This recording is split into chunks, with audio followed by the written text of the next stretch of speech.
All right, so now I'm checking out this show called Somebody. It's about 8 episodes. They're about 50 minutes apiece. So let's get through episode one. So we got this chick by the name of Kim. She's going to see this random dude, and he's got like a whole arcade set up. But then she asks him how many deaths will occur in this thing, and he's like, "Yeah, probably a few." And we're like, "What? Like, what is he talking about?" But he got a couple of dudes that be on some mafia shit too. So her purpose of being there is like create software. She's fixing up the video games in there, and like they're just chilling out, having a good time. But she was basically working for him to get a little bit of money to put something into this science fair project. So around this time, she's basically in her teens. I'm like, what the fuck? So they get to this science fair after she made some money. All the kids are showing off their little projects. And she's got her project in the booth. Like nobody's even coming to her booth and stuff like that. Then this one lady approaches her by the name of Samantha. She's like, what do you got there? It's like a social media type of app, but she created something for like people could talk to friends. But in the list of the friends, there's also this like chat bot.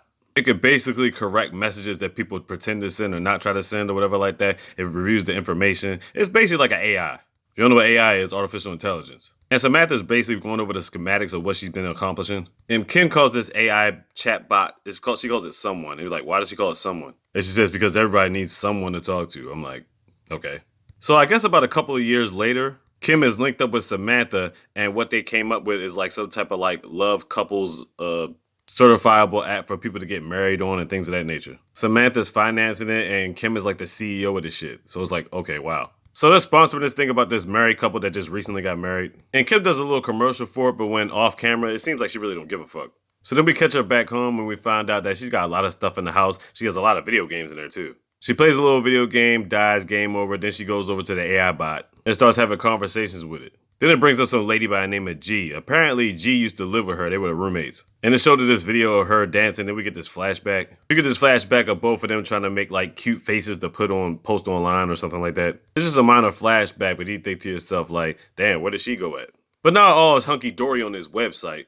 Because apparently they also had a couple meet up on there on the Somebody app. And on top of that, the couple end up strangling each other, kill them both dead. I'm like, the fuck? But that's not the gist of it. Apparently, there's a guy that goes on sites who they don't know who it is. The name is anonymous. And apparently, this person's had 12 victims on that same site. We're like, the fuck? So one of Kim's subordinates told Kim, and they had up a bunch of different pictures that were set up, whatever like that. So Kim just liked all the pictures at the same time. Next thing you know, she gets a admirer calling her. They were texting back and forth. It's like, hey, how are you doing? Da da da da da. Like, whatever. So the person sounds genuine, and all of a sudden, she hears something outside. Apparently, a cat got hit by a car, but the cat was still alive, barely. So she tries calling the police and getting help, but the police put her on hold. Then she tries to get in touch with them again. They put her on hold again. So basically, they don't give a fuck. So she's thinking to herself about calling a vet. And that's basically what the guy chatting to her was talking about, right? Now she gets a different caller that's hitting her up. It's like, hey. He tells that same person about the situation, but he sounds kind of different. He's like, man, you don't want that cat to suffer. You know what you got to do. So she goes back out there, puts a blanket on the cat, pulls out one of those Boy Scout knives and done deals. And I'm like, oh, shit.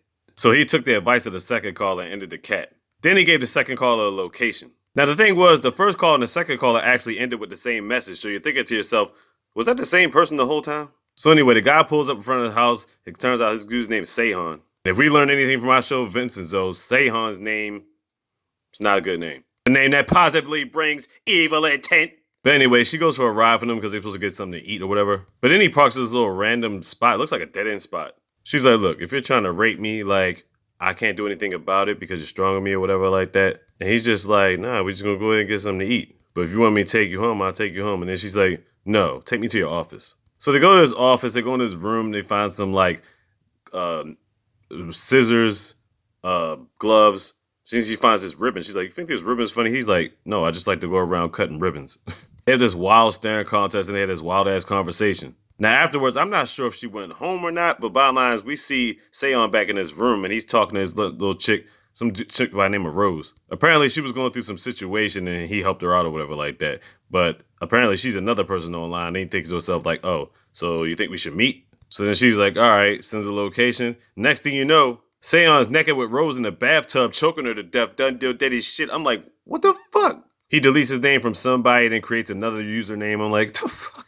And that's how the first episode ends. I'm like, yo, what the heck is going on? Now, apparently the reason he didn't kill Kim was because in the time they was in the office, she relayed to him that she had Asperger's disease. Then she saw a piano in another room and then he actually helped her play it. They started playing together. And she explained it like, normal people have cogs in the wheel and function.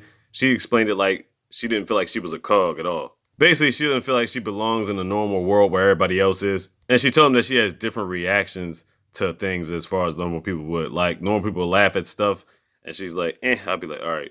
It's a way to explain it. I'm explaining it terribly right now, but you watch it, you'll get the point. So anyway, I guess they're on par with their thoughts and emotions, and I guess that's the reason why he didn't kill her. Anyway, 7 other episodes besides this. I'm gonna have to check this shit out. 8 episodes, like I said, they range from like 48 to 50 to about an hour a piece or whatever. Somebody on Netflix. Check it out.